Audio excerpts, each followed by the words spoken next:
Hello everybody and welcome to Adobe Live. We'd like to begin by acknowledging the traditional owners of the land in which we are streaming and creating today, and we'd also like to pay our respects to elders past, present and emerging. My name is Flynn, I'm hosting today, and I'm here with our very own illustrator, Johanna, aka Dark Hours Co. What's up, Johanna? Hello, thanks for having me. First of all, it's good to be back in the guest seat. Yes. I am reeling from Eurovision weekend, I have to say. Oh my God. It was early nights or late mornings. No, the opposite. Late nights, early mornings, depending on how you think about it, with all the time zones. But I won't say any spoilers, but personally, I'm very excited about the win, and that is all I will say. Congratulations to those that are super into Eurovision. I've never been into it. I do not understand. Yeah, it's like 5 people. No, I'm just kidding. It's so popular. It's like this super popular thing that's just like straight over my head. But yeah, to those that observe the holiday, I hope you had a fantastic weekend. That's good. I'm sure a certain country that you must enjoy did quite well. So before, we've got a lot to kind of cover, so that when we kind of want to get stuck into it. But do you want to give this the quick little elevator pitch of who is Johanna as we like transition over to what we're doing today? Because we've got like a really fun kind of stream today. Yeah, absolutely. I would say Johanna, aka Dark Hours Co, is an illustrator, but generally all around offensively curious. I love offensively, that. It wasn't. It was. It was something obnoxious? else. But obnoxiously curious. Obnoxiously that's curious. The one. Obnoxiously curious. Maker, sort of jack of all trades. Really person who. Joe of all trades. Joe of all trades. That's it. Oh, I'm gonna steal that. Write that one down. Yeah. Mm-hmm. Yeah. Sorry, go on. I'm interrupting you. No, way too often. That's totally fine. I do illustration. I obviously do hosting and chat modding here on Adobe Live. And in my free time, I just do whatever I can get my little crafty hands on. And I'd say that's me. Nice. Perfect. That's fantastic. What an intro. What's up, chat, as well? We are live. There's a couple of interactive pieces for us today. I'll let Johanna kind of explain what we're doing in a second. But if you want to interact, the best chat to use is Behance. The second best is YouTube. Might miss them. We sometimes miss them when they're posted on YouTube. That's all. So if you can chat and log into Behance, that's a way to guarantee that we'll see what you say. That's all it is. All right, let's look at your screen. We've got Fresco, I believe. Yes. Nice. Fresco is definitely my Adobe app of choice at the moment. I love how accessible it is, and also how well it mashes together with Photoshop. So parts of the stream prep today, or for today, I did in Fresco. Majority of it I did in Fresco, but then some of it was just easier to do in Photoshop, and I could save and then just jump over from one to the other. Oh, cool. So big fan of both. But yes, we will be using Fresco today, and as you can see, the canvas is set up in a bit of an interesting way. And what we're actually going to do today is we're going to roll a character. Or I say creature because it's going to be humanoid-like, but I think we can do something a bit more exciting than just human characters today. Okay. So this is inspired by the TTRPGs, the Dungeons and Dragons, the cosplay community, basically. And we're going to be using dice such as these I have over here to determine what kind of character or creature it is that we're going to create today. That's very cool. So it's like a character sheet we're going to do live, and then you'll create this character over the stream. Exactly. Awesome. Very cool. I like it a lot. Where do we start? I think, first of all, we can start with any and all name suggestions in the chat. I think that would be great to get going now because it might change throughout the development of the character. Right. And in conjunction with that, as the character comes to life, their pronouns as well would be wonderful. But as a start, I think, Flynn, I'm going to let you decide on this one, whether we start with how many heads, limbs, and legs this character has, or heads, arms, and legs this character has, and then we'll take it from there. Okay. We got to know how many heads this creature has. Okay. First and foremost, that's going to depict like so much. Fantastic. So I'm going to roll a d20, and if it's an even number, we're going to have the quote unquote normal amount. Right. And if it's an uneven number, then we will have an odd number of these things. Okay. Does that make sense? We'll see as we do it. Okay. So the first one is a 5. Okay. So that's uneven. So this character, I believe, is going to have 2 heads. 2 heads. Okay. 2 heads. Very interesting. And then how many arms? That is a 12. So it's going to have just 2 arms, which is the quote-unquote normal amount. I mean, they could both be on the same side, and you could just do like an F shirt. Could be for sure. Instead of a t-shirt. And then, interesting, 15. So that's uneven again. So let's say it has 4 legs. 4 legs, all right. Okay. Let's see. Very, very good. Now, the next thing I'd like to roll, perhaps, is the size. How about that? That sounds good. Okay, so rolling for the size, I'm just going to use a normal playing dice, which is a d6. And the sizes that we have, I will show you so you in chat know. We have medium, tiny, large, gargantuan, small, and huge. Now, these are the sizes from the official Dungeons & Dragons 5e books. So that's what we're using as reference today, just to make it a bit simpler. And we've got a 3, which means it's going to be large. So Flynn, if you could note that down, that it's going to be a large creature. Large, yeah. I'm making notes on all of our creature stats here, so I'm trying to keep up. I'm sure we'll need to know what it all eventuated as. All right, so we've got a large 2-headed, 4-legged creature so far. Yes, and let's see. Let's do heritage, and here are our options. We have elf, dwarf, dragonkin, orc, human, plant folk, fae, stone golem, moss dwarf, tiefling, bugbear, and hobgoblin. And just ignore the little typo there, and I will ignore it as well. So we get the D12. And let's see. 3. Dragonkin. Okay, that's going to be very, very interesting. Oh, wow, okay. I have not drawn one of those before. Great. Perfect. And then let's see, the last one that we'll roll now is bodily features, which we have, again, just a normal dice, which I almost dropped. We have sickly, demonic, stocky, youthful, athletic, or gangly. And we will get youthful. A youthful, okay. A youthful dragon individual. There's definitely a combination of these things that will make a very complicated thing to draw. Yes. Like really like dragonkin with two heads that was really sickly but was actually young or something. Mm-hmm. Like I can see how you could get trapped pretty easily. Yeah. And the last one I believe that we have for now is the age. So we're going to roll a percentage die. Oh no, we're going to roll a D100, which looks like this. Has a very fun. So is it just got like this one? 100 it's sides? Just, yeah, so it doesn't have 100 sides, but technically this is the percentage die. So it has from 10 to 90. And then I'm also going to roll a D10, which will, if I've done the maths right, which who knows if I've actually done the maths right, will give us our age. Okay. So we have... Trust you. Believe in you. Let's see. We have 40. And then 44. So 44 years old. 44. Amazing. Down the middle. Beautiful.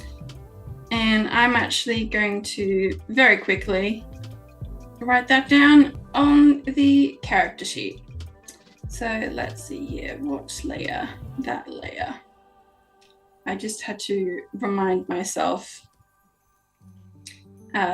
what the dice rolls were going to be for all of these. So I had them written down. But let's say age 40, 44. Now, there is the argument that 44 for a dragonkin or dragonborn, as they are known in Dungeons and Dragons, might actually not be that old. Right. But that's an extra detail that we won't delve into for this stream, because that will take way too long to understand the repercussions of. So we're not going to do it. Okay. Now, in preparation for this stream, I have made some just template characters, just to get different body size and heights, and give me something, a base template to work with, basically. So we have this one, and then we have this one, little cutie, and then this one. Awesome. Now, chat, I'm more than happy for you to give me a guidance here on which one you feel sort of as a base connotes the most like a dragonkin. Let's see, a dragonkin that is youthful looking with 2 heads, quote unquote normal set of pair of arms and 4 legs. Which one should we start with? Like which one is closest? Yeah, which one? Obviously what I can do is I'll lower the opacity of this and then draw on top of it. So it doesn't have to look anywhere like this, but it could be more of a challenge to use this one or I say, looking in chat, Misty says the second one. So just to keep the stream rolling, pun intended, we're gonna use this second one as our base. Okay. Right. Like this pear-shaped fellow. Yeah. It's cool. Exactly. They're cool. Also, we're looking for names as well, so we can name this person, this creature, I should say, anytime kind of during. So if you want to throw some out, I threw in Jack because we were talking about Jack of all trades before, and Jack could be a they them.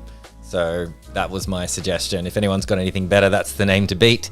It's not hard to beat me, but throw your suggestion in chat as we're going along, and something might come to you while Johanna is creating this creature as well. Yeah, for sure. Now, first of all, we had a large, we rolled for a large creature, so I'm just going to increase the height of this little fella. It won't be so little anymore. It's going to be hard to put 2 heads on this creature when this creature has 0 heads to start with. I mean, technically it has 1 head. It just doesn't really have a neck, that's all. True. Let's see. Okay, we've got our size guide here. So what I'm going to do is, first of all, I'm going to figure out this head situation. I'm going to have a head here. Maybe a head here. And sort of keeping with that pear-shaped body. Arms.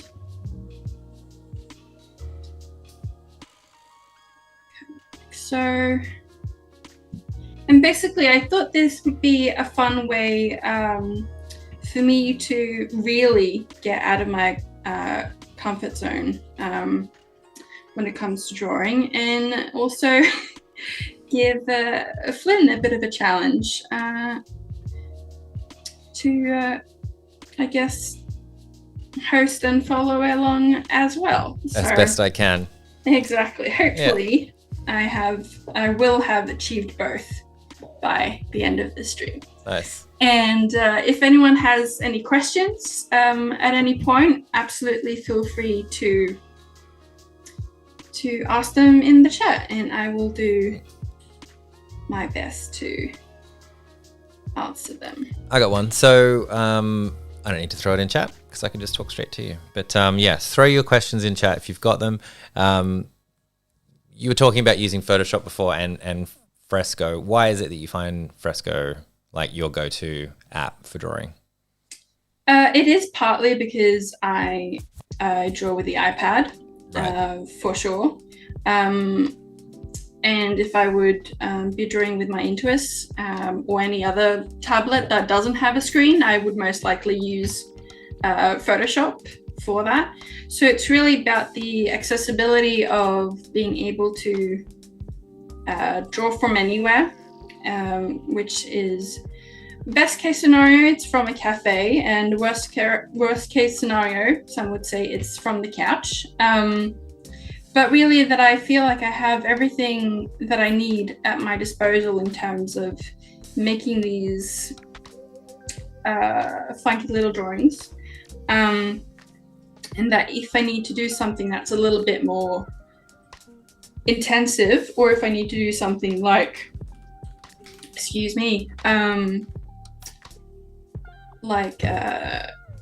inserting text, which you can do in Fresco, but just because I'm a bit more used to using a keyboard for that, I just opened up this same file in Photoshop, did all the text, saved it, and then opened it up back in Fresco to continue. So yeah, it's really all about creating the flexibility in the workflow more than anything. Do you have to save like the file as a certain particular file type to move it forward and backward? Or yes, so you'll save it as a cloud file. So instead of saving it on your desktop, you'll save it in the cloud, and then it will be in your it's called Cloud Library. Nice.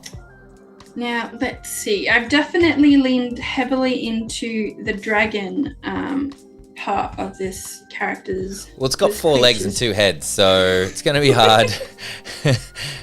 Exactly. Unless it's like a hidden little head under the armor that's popping through or something. I don't know how else And the 4 legs is going to make it bipedal, right? Like, not the opposite of that. Quadrupedal. It's going to be... Quadrupedal, yeah. Creature-like. By definition, I think. Exactly.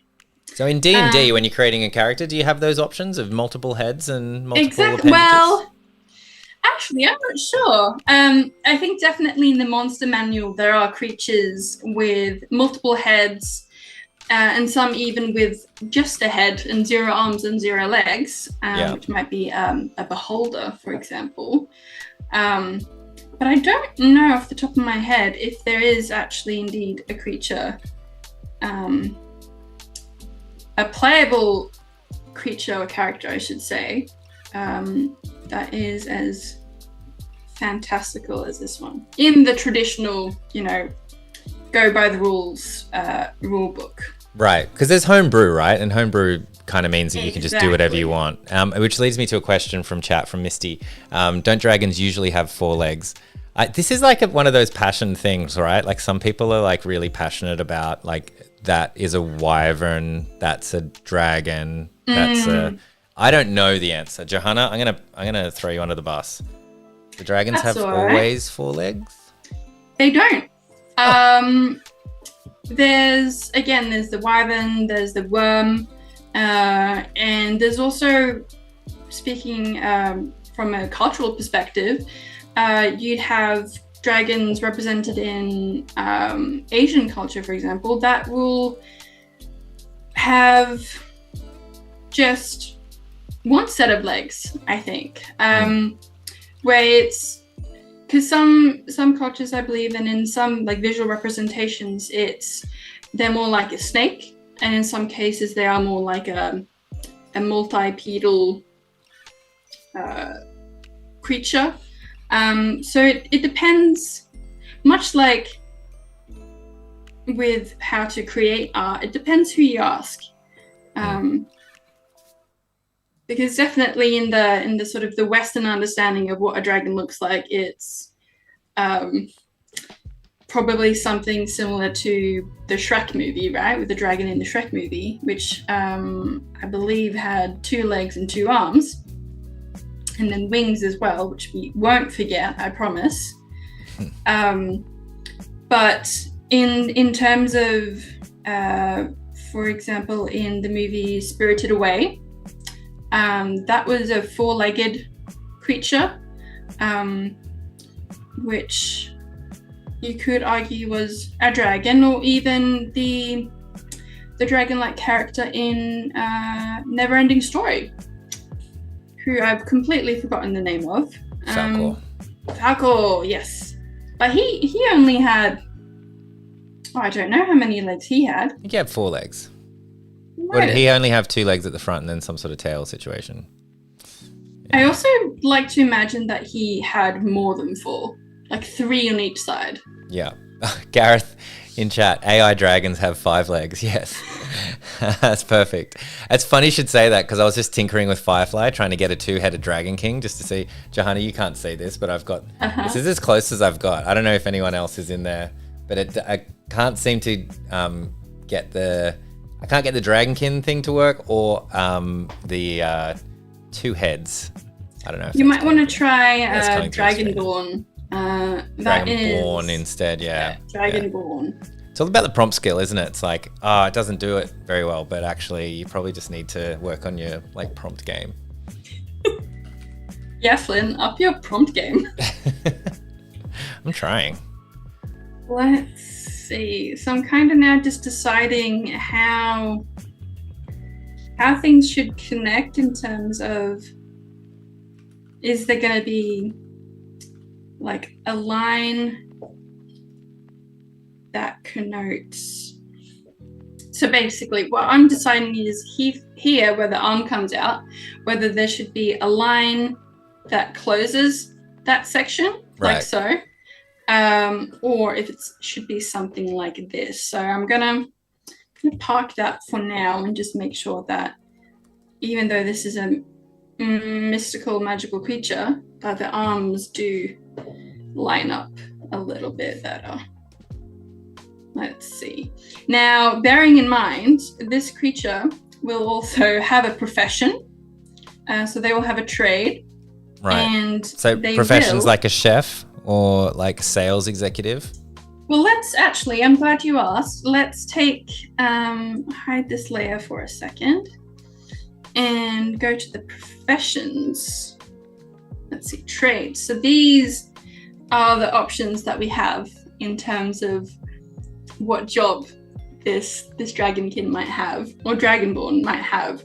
I think a jeweler would be probably the most kind of in character for a dragon. Right. But I also think that tour guide would be absolutely wonderful. Yeah, that would be great. Just with a little stick, you know, the sticks that they hold up. That would be great. Okay. That would be great. Okay, let's see here. Flynn, could you remind me again just what dice rolls we made for this character? Yeah, so the heritage was Dragon King. The size was large. Bodily features was youthful. The age, 44. We don't have a name yet. Chat, by the way, we still need a name. You got to beat Jack. We got to have a better name than Jack for the dragon. Please beat Jack. I beg of you, chat. It's like the worst name. Sorry if there's anyone called Jack out there. It's just not a very fantasy name where we get to kind of be a bit silly. It also has 2 heads, 2 arms, and 4 legs. Those were the roles. Okay, so youthful, spry, middle-aged dragonborn. Excellent. And also it must certainly have tail.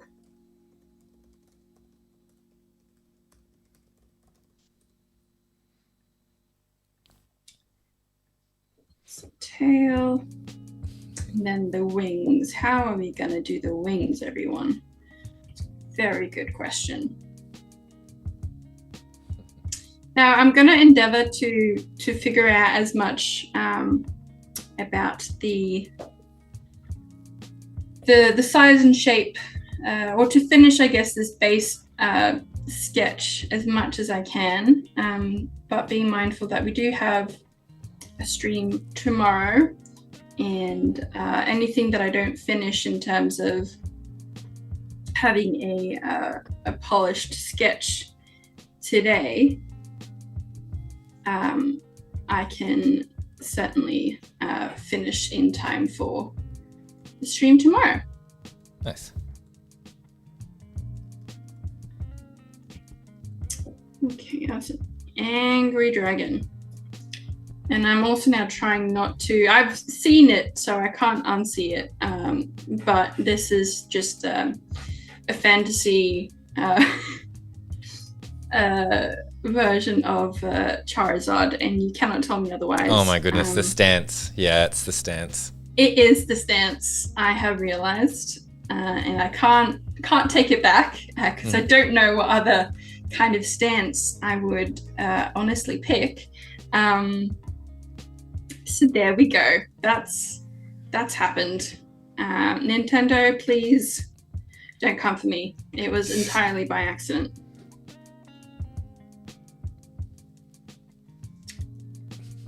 Yeah, Pocket Monster inspired art on Adobe Live. Yeah, Wasn't. I bet you that wasn't on your Adobe Live 2023 bingo card. No. This is, I believe, why you still have me on, Flynn. It's because I keep you on your toes. It's true. We got some great names coming through for our Charizard-inspired monster. Incredible. Yeah, some good names. I love them. Which one's your favorite right now? Well, I'm writing them all down. I think we'll kind of vote at the end. But so we started with Jack. Homebrew, which I think someone heard me say homebrew. Misty may have heard me say homebrew and then thought that was a good name, and it's kind of a cool name. And I thought, especially if it becomes like a herbalist or something like that. Let's see. Because I immediately thought of it like this. Oh, homebrew. Homebrew. That's nice. See, I love that. A little bit of crowdsourcing and iteration. Yeah, let's keep that in our back pocket. Another one for when it's time. Another one was Flintstone, which, yep, I like it. I had a cousin that used to call me Flintstone, funnily enough. Dark Storm. So we're getting more into the fantasy side of things. And then also Ethereld as well. So the last two are like very on brand for D&D, high fantasy kind of things. But I'll hang on to them. We'll see how we go. Yeah, definitely some better names. Congratulations on beating Jack, everybody. Well done, everyone. Would have been a bit disappointed if we couldn't beat that in an hour stream, but we had to start somewhere. It's like a first sketch. Yeah, everyone gets bardic inspiration for that one. For sure. Which, if you're unfamiliar, is a term and mechanic in D&D where basically if you need to roll the dice, you get some extra dice that you can roll with to make sure that you get a very high number and succeed in what you're trying to do. The D&D stuff was quite confusing for quite a long time. So my experience with it is just through Critical Role is the main experience. And then even throughout that, there were so many things that I just didn't understand. And I'm like, they've never explained it. They're just playing the game because they all know how to play the game, right? And without playing it, it's quite difficult. But then there's a game coming out pretty soon called Baldur's Gate, of which I am very excited to play. And I played the beta for that, which is basically the first chapter. And I've played that about 3 times, actually. I've just thoroughly enjoyed it. But it's so funny. There's so many mechanics. I was like, oh, that's what that means. Okay, that's what that, like advantage or disadvantage. And I was like, oh, you actually roll 2 dice and you have to take the lower one or the higher one. I was like, that makes sense. They just never explained that in like 3 years of listening to this same content. So what about you, Johanna? Have you played D&D for reals? Or what's your exposure to this very now extremely popular, almost mainstream way of storytelling and gaming? Yeah, I have played it for realsies, and I'm committed to saying it that way because why not? Played it a couple times, and recently got the the handbooks for it. So hopefully in the near future, I'll be able to be the narrator of a campaign myself, which would be really, really cool. I have also obviously seen the movie that's just come out, which I can recommend for anyone that just likes a good time. Don't have to understand really anything about Dungeons and Dragons, or how the game is played. I think it's just an all-round good fun time movie. But definitely was introduced to it in my mid to late 20s, I will say. So sadly, it wasn't something that I grew up with, which I know is the case for a couple of my friends. But just always found it, since finding out about it, being interested in and compelled by the different stories, watching things like Critical Role, and also Dimension 20, that I absolutely love. Is that a good one? Is that another series, like podcast or something? Yeah. Okay. Yes, this is another live play. So they will play a campaign together. Excuse me. And it's just a really good time. And as opposed to Critical Role, which has, quite... the world that they built, that Matt Mercer and the team have built, is massive for Critical Role, and it's almost endless, right? Like they could really be anywhere, and it kind of expands as they play through it. They're not hitting a wall and having to turn around at any point. No, they just continue to. Absolutely not. Yeah. And that is very much the case still with Dimension 20. But what I like about Dimension 20 is that they have a combination of. They have some series or some campaigns, basically, that they have returned to and created multiple seasons with. But then they also have completely new and separate campaigns of new worlds and new characters. And they do that a lot more often than what Critical Role has done. So the one that I just finished watching was called Never After. And it was based around the magic and wonder of fairy tales. And it was their horror season. So definitely the Brothers Grimm side of fairy tales. And I thought that was excellent. And the one that's actually just started, which started last week, is called The Ravening War, which is a prequel to one of, if not their first campaign that they had, which was called A Crown of Candy. And in this, the players all play humanoid candy-like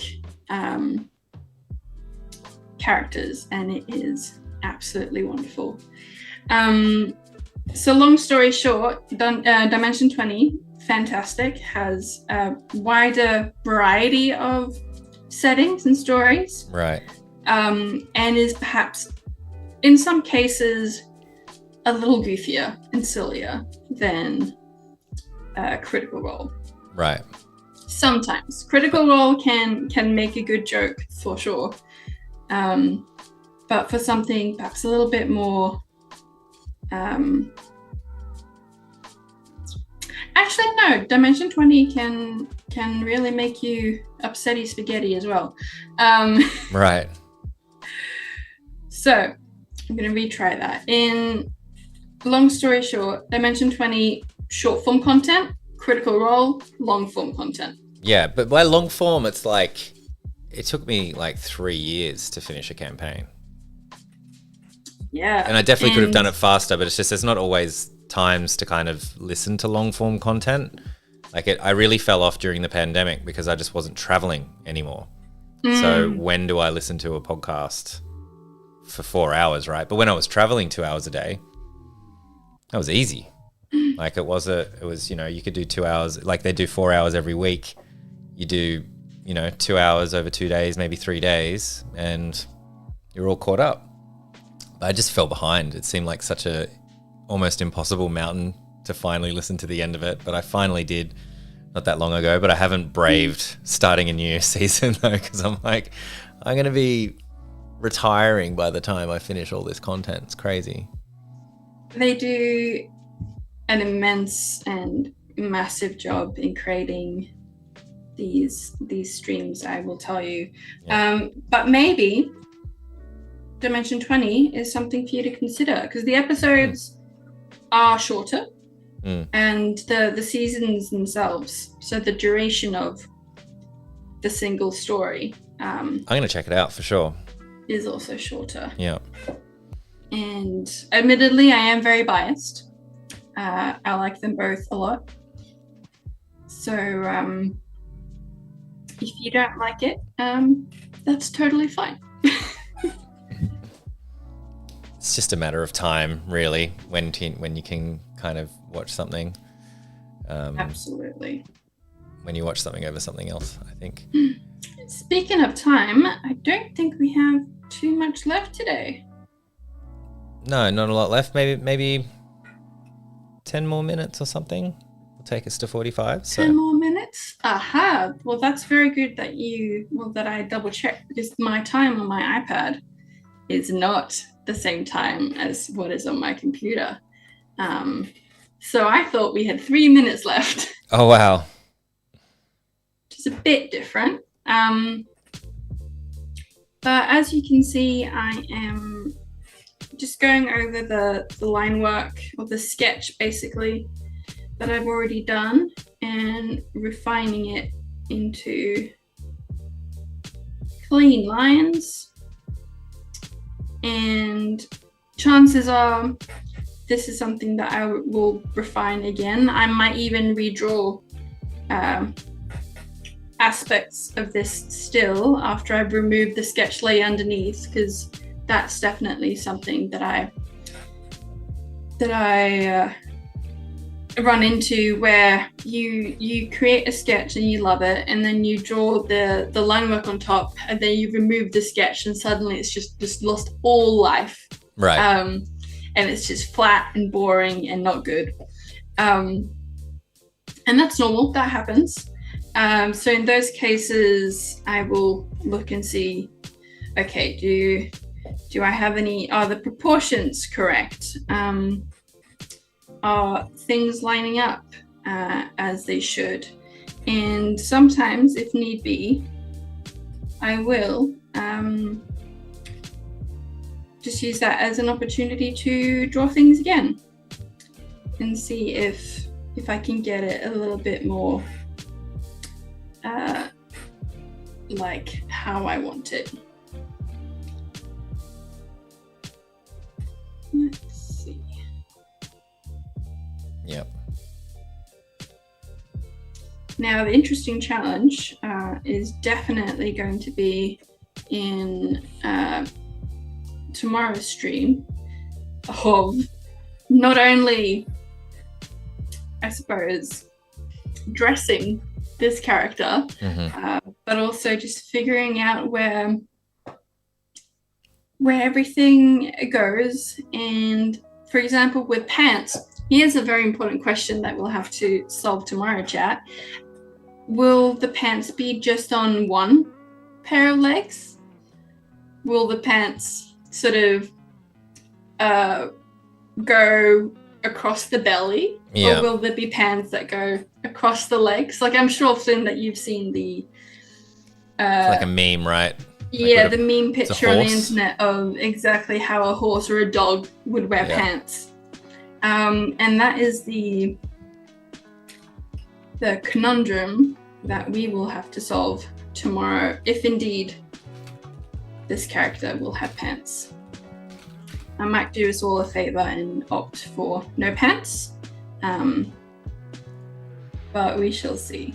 It might be a fun challenge to give this character, or this creature, some pants.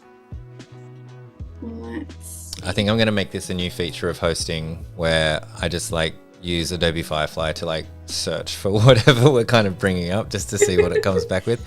You can't see this, but you'll see it on the replay. But it's just a very quick version of a dragon in jeans. Oh my!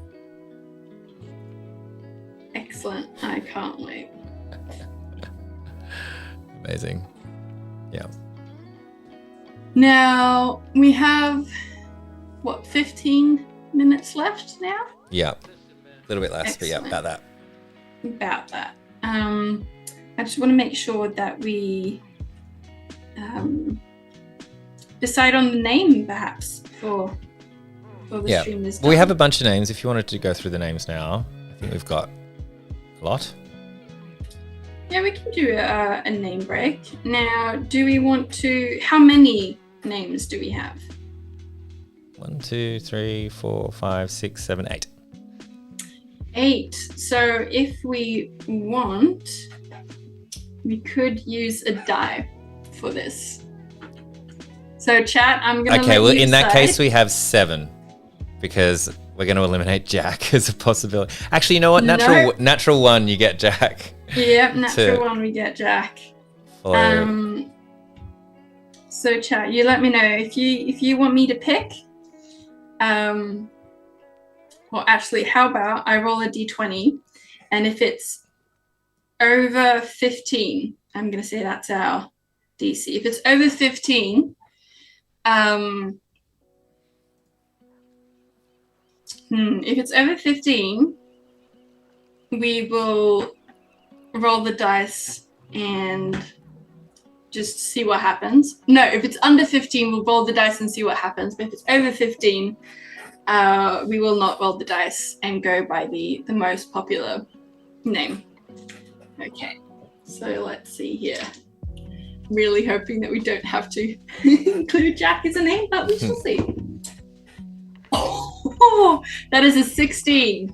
So, okay. Chat, you get to decide, and not me, or not the dice, I should say, which name we're going to go with. So out of all the options, Flynn, if you want to say what the options are, let's let the chat decide Sure. which one they like most. I guess you'll have to type it in chat then. Jack, Homebrew, Flintstone, Darkstorm, Ethereld, and then we've got Dragonite, which we might not be able to use for liability purposes, but let's throw it in there anyway. Dragor and Mador, which were 3 extra names that we got in there. Misty saying you have to keep Jack in. Okay. Amazing. Okay, chat. With the time that we have left, you let me know by popular vote what name. I'll tally it up. I'll give you guys like a couple of minutes to throw it in. So just throw in one vote if you can. I'll add them up. Excellent.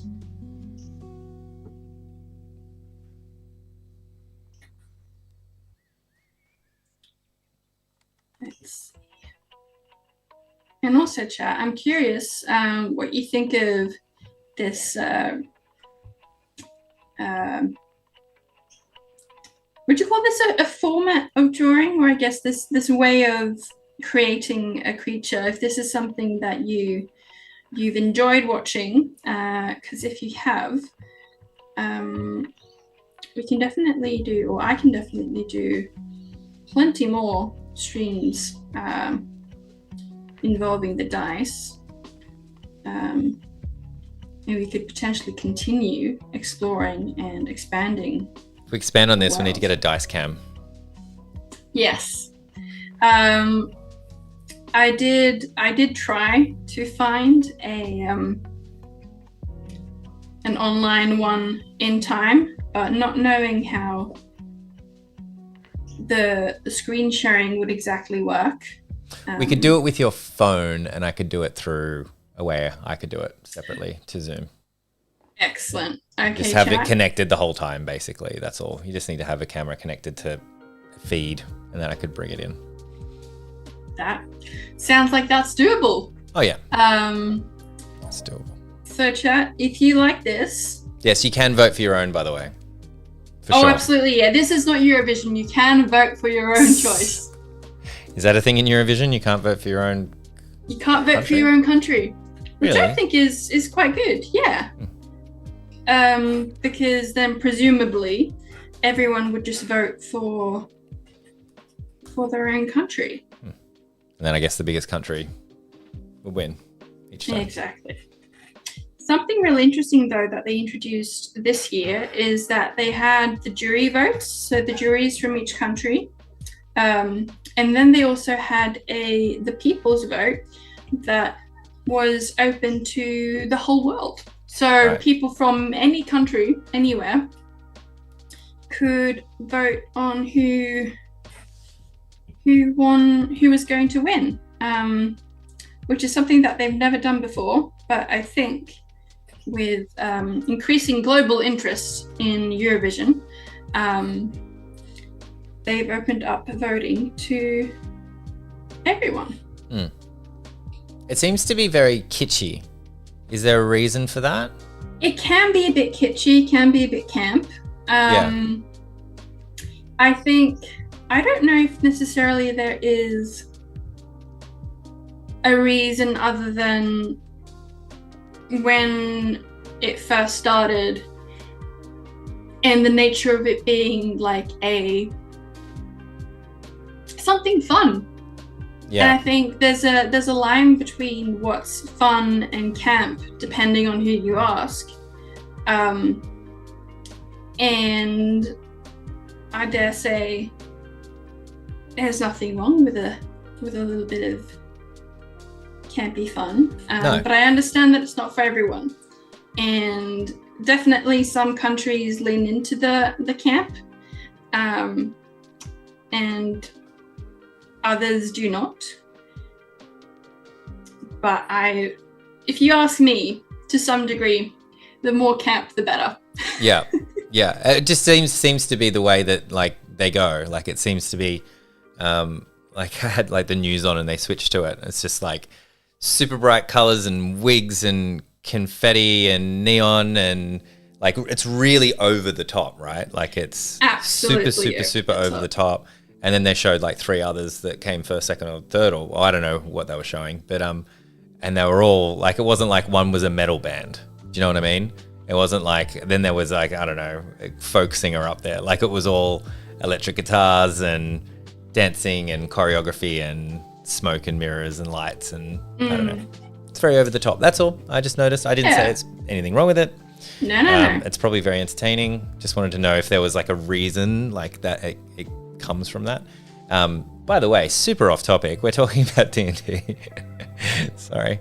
Sorry, I meant to say, chat, that you can vote for your own. Sorry if that was confusing. So you can if you like. But I think we have a winner anyway. Please tell me it's not Jack. It's not Jack, thank goodness. But it is Flintstone. Flintstone. Amazing. Okay, I'm going to write that down. Let's see. Let's find I have to stare at my place. name for the next stream, don't I? I might be kind and hide it a little bit, but we shall see. So that is... Thanks for voting, everybody. Makes it more fun. Yes. So we have F-L-Y. Flintstone. Oh, You just wrote my name better than I've ever written my name in my life. It looks good with the capital F with the line like going over a little bit. I like that. It's Let's good. do it. Okay. So Flintstone. I really enjoyed this name. So well done, chat. Well done, chat. It's great. Done a great job. Let's see. What layer is that on? That's a good question. The one thing or the one bit of feedback that I will give for Fresco and that Photoshop does quite well is just determining what things are on what layers. Right. sometimes that is a little bit challenging. And I kind of have to cycle through because you can't clearly name the layers. So maybe something like being able to color in the layers could be something, or being able to, I don't know. But if I were to give any feedback or constructive criticism to Fresco, it would be maybe making it a little bit easier to see what layer you're working Like on. name the layer. Yeah. Yeah, exactly. What did I forget the T in? Someone said we forgot the T. Was there a T in, was it Flintstone? Flintstone. Aha. Was it? Oh no, I forgot the T in it's stone. Just, okay, that makes more sense. It's just me not knowing how to spell. Let's see. Let's fix that real quick. Thank you. Flynn's one. Yeah, it's Flynn's one. Yeah. Love it. Yeah, we've only got a few minutes, so we might need to do the name and then wrap up. But we will be back same time to finish Flintstone off. And we've got profession and I think weapon and familiar. There's quite a lot to get through, so it'll be a challenge for sure. But yeah, same time. So it's 1 p.m. Australian Eastern Standard Time. I believe it's 8 p.m. West Coast time, and I don't know any other times. That sounds pretty good. But, Let's see. Yeah. For the sake of being able to show a completed... Yeah, we've got time for you to finish the scales. Let's see. Oh, of course now. I will say these are good enough. Nice. I might actually tweak these a little bit later, but 11 p.m. Eastern time. Scenes. Oh, I was way off. Is it really?